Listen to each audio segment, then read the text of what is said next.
Hello everyone, B for basic channel की तरफ से बशीर खान एक दफ़ा फिर आपकी खिदमत में हाजिर है। अच्छा, आज हम बात करेंगे CSS के बारे में। What is CSS? CSS के लफ्ज़ी मायने हैं कैस्केडिंग स्टाइल शीट। अभी तक हमने बड़ा बेसिक सी HTML की है और उसमें कुछ टैग्स लगा करके कुछ डिस्प्ले कराया है ब्राउज़र के ऊपर, ठीक है। वो बड़ा सादा सा टेक्स्ट लिखा हुआ है। अब हम उसकी ब्यूटिफिकेशन की तरफ जाएंगे। तो जो वेब पेज की ब्यूटिफिकेशन होती है वो CSS के थ्रू होती है, कैस्केडिंग स्टाइल शीट, यानी कि उसका स्टाइल बनाया जाता है। कैस्केडिंग बराबर में बिल्कुल हर चीज़ के पैरेलल आप एक स्टाइलिंग उसका दिए सकते हैं, जैसे कि आपको स्क्रीन पे इस वक्त एक एग्जांपल नज़र आ रही है। तो लेट्स डू इट प्रैक्टिकली।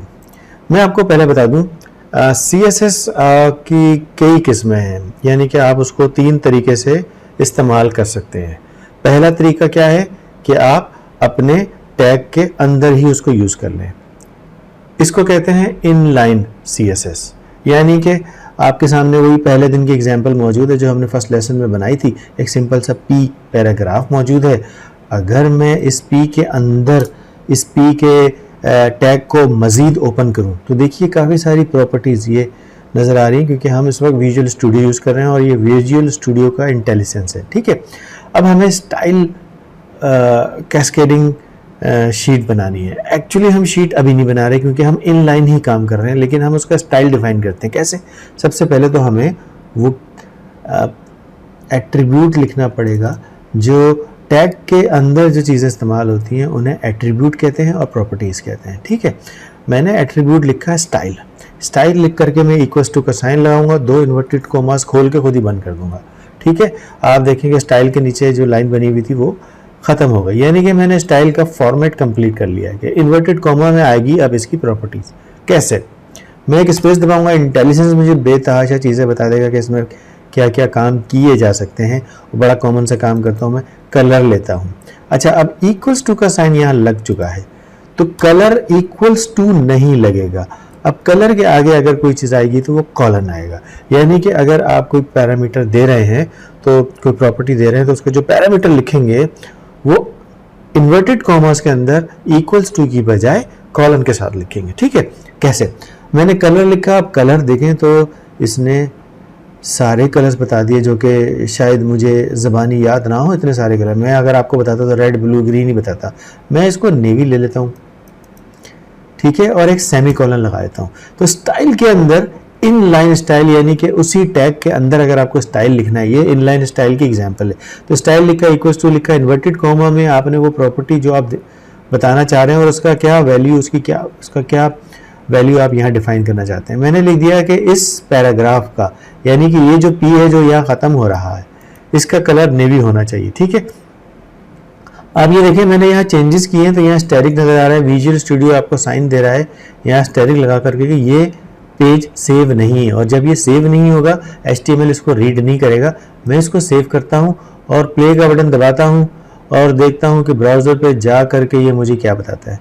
अगर आप गौर करें तो इसने ये कलर चेंज किया है, लेकिन आपको प्रॉम्प्टली नज़र नहीं आ रहा क्योंकि नेवी और ब्लैक थोड़ा सा करीब करीब नज़र आ रहे हैं।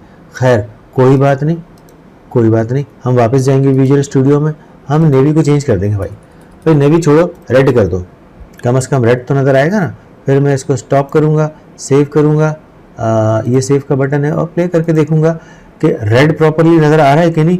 रेड आपको प्रॉम्प्टली एक नज़र आएगा कि जनाब ये कलर इसमें इम्पेक्ट हुआ है, ठीक है। एक ट्राई और करते हैं जस्ट टू टेस्ट। ये मैंने लिखा है स्टाइल। अच्छा, इस अगले पैराग्राफ में भी लिखता हूँ मैं स्टाइल, ताकि आपको लिखने का पैटर्न समझ आ जाए। एक दफ़ा पैटर्न समझ आ गया तो प्रॉपर्टीज़ और एट्रीब्यूट्स और वैल्यूज़ आप बेतहाशा खुद ही डाल सकते हैं, किसी ट्रेनिंग की इसकी ज़रूरत नहीं है। इन्वर्टेड कॉमा खोला, बंद किया, इन्वर्टेड कॉमा के अंदर मैंने लिख दिया कलर, कॉलन लगाया, इसने मुझे बहुत सारे कलर दे दिए। इसका मैं ऐसा करता हूँ, ऑरेंज कलर देता हूँ थोड़ा सा मुख्तलिफ, ताकि नज़र आए आपकी स्क्रीन पे। इसको वही स्टॉप, सेव, प्ले, एक और ब्राउज़र में विंडो खुलेगी और इस विंडो में देखें इसका कलर अलग है। इसका मतलब ये है कि जो भी पेज पे चीज़ लिखी हुई है, अगर उसकी कॉस्मेटिक चेंजेस आपको करनी है तो स्टाइल के लिए CSS इस्तेमाल होता है, ठीक है। अब CSS के जो लफ्ज़ी मायने हैं वो है कैस्केडिंग स्टाइलिंग शीट। अच्छा ये तो मैंने बड़ी बेसिक सी चीज़ ये है कि आपको बोल्ड करके फॉन्ट करके दिखा दिया, लेकिन बकिया तमाम चीज़ें भी इसके अंदर मौजूद हैं। अगर मैं यहाँ सेमी कॉलन लगाऊँ और स्पेस दूँ, यानी कि मैं स्टाइल के अंदर मज़ीद भी स्टाइल डिफाइन कर सकता हूँ। मैं कहता हूँ background colour colon, background colour ऐसा करो एक्वा कर दो, ठीक है, सेमी कॉलन स्पेस। अच्छा और क्या दे सकता हूँ मैं, फॉन्ट साइज, वेरी गुड। मैं कहता हूँ फॉन्ट साइज जो है वो ज़रा मुझे लार्ज में दिखा दो, ठीक है, सेमी कॉलन, इसको स्टॉप करते हैं, इसको सेव करते हैं, प्ले करते हैं और देखिए क्या होता है। आप देखें उसका बैकग्राउंड कलर भी आ गया, फोरग्राउंड कलर भी उसकी बैकग्राउंड की वजह से चेंज हो गया और थोड़ा सा इसका जो फॉन्ट है वो बड़ा है। इसका मतलब ये है कि सारा bold, italic font, font type, border, underline, ये सब कुछ आप CSS के थ्रू कर सकते हैं, ठीक है। अच्छा ये बात हो रही है CSS इनलाइन CSS की, ठीक है। वापस चलते हैं, अब CSS यही काम दूसरे तरीके से करके देखते हैं, ठीक है। इसी शीट में से मैं ये सब हटा देता हूँ, ठीक है। इस शीट में कोई CSS अप्लाई नहीं है। अभी हमने इनलाइन CSS की है, अब हम करते हैं इंटरनल CSS। इंटरनल CSS, अच्छा देखिए यहाँ भी ये लिखा हुआ है, इसको भी मैं हटा देता हूँ। इंटरनल CSS करने का ज़रा तरीका थोड़ा सा अलग होता है। कैसे, मैं आपको बताता हूँ। इसको मैं ठीक कर दूँ। अब जब इंटरनली आपको CSS लिखनी है तो वो आप यहाँ पर CSS पूरी वर्कशीट की यहाँ डिफाइन कर देंगे। क्यों, देखिए इस पैराग्राफ का मैंने एक फॉन्ट टाइप, एक कलर यूज़ किया, बोल्ड किया, इटैलिक किया, मैंने कोई स्टाइल इस पर डिज़ाइन कर दिया। तो अब इस पैराग्राफ के लिए भी मुझे वैसे ही चाहिए होगा, क्योंकि ऑलमोस्ट हर जगह एक जैसा लिखना होता है ज़्यादातर। तो क्या मैं सारे P के अंदर वो सारी प्रॉपर्टीज़ कॉपी करता रहूँगा, या मैं उसे एक जगह डिफाइन कर दूंगा कि सारे P's इस तरह हो जाएं, सारे टेक्स्ट इस तरह हो जाएं, या देखिए मैं क्या करता हूँ। अब जैसा कि मैंने आपको बताया कि राइटिंग योर कमेंट्स हेयर इस तरह लिखते हैं यहाँ।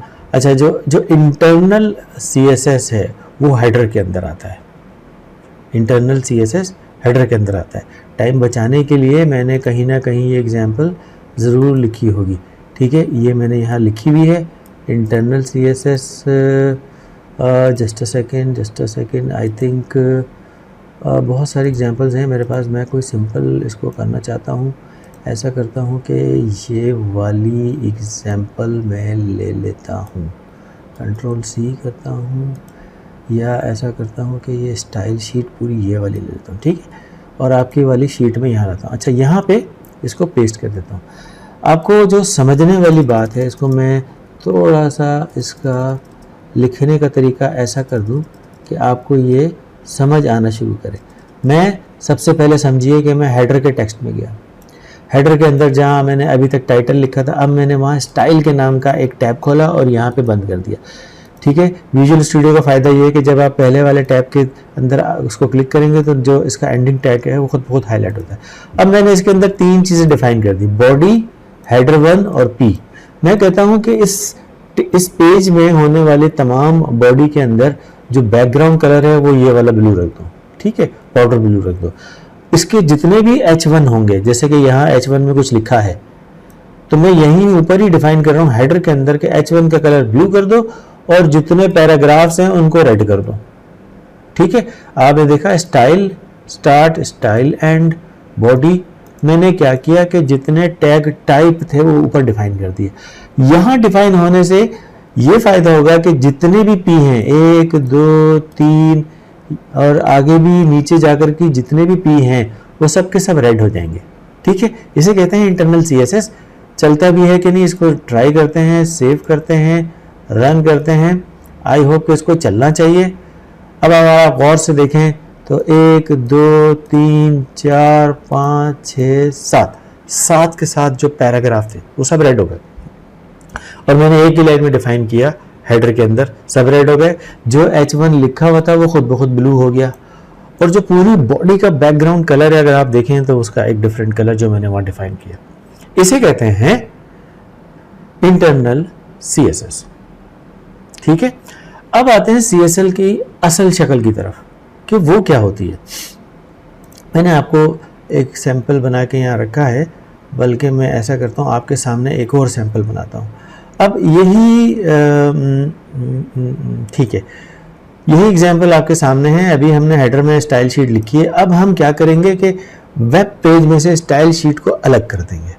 अच्छा, इसका क्या तरीका होता है, इसको स्टॉप करें। देखिए विजुअल स्टूडियो के अंदर इसका क्या तरीका होता है। वैसे मैं आपको बता दूं, नॉर्मली आप अगर इस पर राइट क्लिक करें, आपका प्रोजेक्ट जो यहाँ पे रन हुआ होता है उसका स्टॉप होना ज़रूरी है।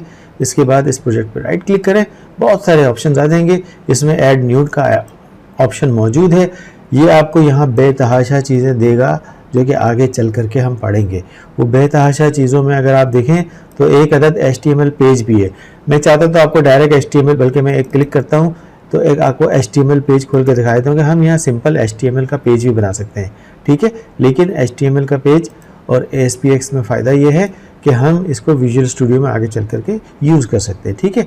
ये मैंने 2 HTML बनाए हैं, इनको मैं यहाँ से डिलीट भी कर सकता हूँ कि जनाब ये दोनों टेस्टिंग HTML मैंने यहाँ डाले हैं, फ़िलहाल मुझे इसकी ज़रूरत नहीं है। अगर मुझे किसी चीज़ की ज़रूरत है तो ऐड आइटम में जा करके मैं स्क्रॉल करूँगा। आप लोग भी अपने अपने विजुअल स्टूडियो में स्क्रॉल करके नीचे जा करके देख सकते हैं।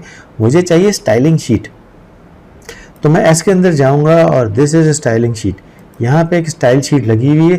विजुअल बेसिक इसलिए लिखा हुआ है कि ये विजुअल बेसिक सिलेक्ट हुआ हुआ है। अगर आप C# सेलेक्ट कर दें तो यहाँ C# लिखा हुआ आना शुरू हो जाएगा। विजुअल स्टूडियो की खूबी है कि दुनिया की बेशुमार लैंग्वेजेस को सपोर्ट करता है। 2 लिखी हुई है क्योंकि मैंने 2 एक्टिवेट की हुई हैं। आप इससे ज़्यादा भी लैंग्वेजेस को इस्तेमाल कर सकते हैं, ठीक है। मैं वापस अपने नॉर्मल उसमें जाता हूँ, नीचे आता हूँ, नीचे आकर के देखता हूँ मेरी स्टाइल शीट कहाँ गई भाई। ये रही मेरी स्टाइल शीट। क्लिक करके उसको खोलता हूँ। ये मैंने खोली है स्टाइल शीट 3। अब आप इसमें देखें तो एक बॉडी इसमें ऑलरेडी बनी हुई आ रही है, ठीक है। तो इसका मतलब ये है कि स्टाइल शीट, इसमें देखें HTML वगैरह कुछ भी नहीं है, सिर्फ टैग्स के मेन हेडर होंगे और ब्रैकेट के थ्रू उनकी क्लास को डिफाइन किया जाएगा, ठीक है। एक एग्जांपल मैंने यहाँ बनाई हुई है, उसको मैं टाइम बचाने के लिए यहाँ से यहाँ लाता हूँ और नीचे पेस्ट करता हूँ ताकि आपको सेट। देखिए बॉडी हर हाल में होना ज़रूरी है CSS के अंदर। HTML के अंदर जितने काम होते हैं ज़्यादातर जो मेन टास्क परफॉर्म होते हैं वो बॉडी ही के टैग में होते हैं। ये CSS है, CSS की बॉडी बन रही है और मैं ये ऊपर के हटाता हूँ ताकि ये नीचे की जो बनी बनाई मैंने पहले की बनाई है, इसको मैं अगर और सिंप्लीफाइड करने के लिए इस तरह करके लिखूँ तो आपको बहुत अच्छे से समझ आ जाएगा कि मैं क्या करने जा रहा हूँ। मैंने लिखा बॉडी ब्रैकेट ओपन कर, ये जो करली ब्रैकेट है ये ओपन होगी, इसका बैकग्राउंड कलर ग्रे कर दिया मैंने, ठीक है। फिर मैंने वही हेडर वाली बात कही, हेडर के अंदर मैंने कलर ब्लू कर दिया और ये हेडर का कलर ब्लू हो गया। और मैं कहता हूँ सारे पैराग्राफ, ठीक है, सारे पैराग्राफ कलर चेंज करता हूँ। रेड के अलावा कोई कलर देखता हूँ मुझे क्या ऑप्शंस दे रहा है। रेड के अलावा मैं ऐसा करता हूँ कि हाँ येलो, देखिए बहुत सारे कलर आ गए। येलो ट्राई करते हैं ताकि कुछ मुख्तलिफ हो पिछले वाले एग्जाम्पल से। ये मैंने क्या किया है, CSS स्टाइल शीट के अंदर डिफाइन हुआ है ये, और ये अलग फाइल में यहाँ सेव हुआ है। जब मैं इसको सेव करूँगा ये स्टाइल शीट 3.css में सेव हुआ है। अब मैं अपने डिफ़ॉल्ट पेज में जाता हूँ वापस और जो पीछे मैंने लिखी हुई है CSS उड़ा देता हूँ ताकि यहाँ पे पीछे लिखी हुई CSS इम्प्लीमेंट ना हो, यानी कि इंटरनल CSS ना हो, बाहर से CSS आए। जो CSS बाहर से अप्लाई कर रहे हैं वो किसी न किसी फाइल में मौजूद है। ये मेरे सामने मेरे प्रोजेक्ट में मौजूद है, इसलिए मैं इसको एक्सटर्नल CSS कहूँगा और एक्चुअली मेन CSS इसी को कहते हैं। इसको यहाँ इम्प्लीमेंट कैसे करूँ? यकीनन मुझे कोई भारी भरकम किस्म की कोडिंग लिखनी पड़ेगी, ब्रैकेट लगाने पड़ेंगे, कुछ खोलना बंद करना पड़ेगा। नहीं, ऐसा नहीं है। विजुअल स्टूडियो यूज़ करने का फ़ायदा ही क्या है अगर ये सारे काम हमें टाइम इस पर लगाना हो। मैं ये शीट पकड़ूंगा और इसको ड्रैग करके हेडर के अंदर ला करके छोड़ दूंगा।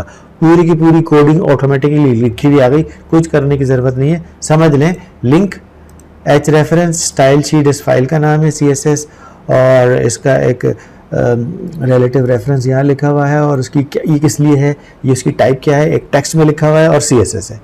ये मैंने डिफाइन किया और मैं कुछ नहीं कर रहा, सिर्फ इसको सेव कर रहा हूँ और किसी P को, किसी B को, किसी H1 को नहीं छेड़ा मैं।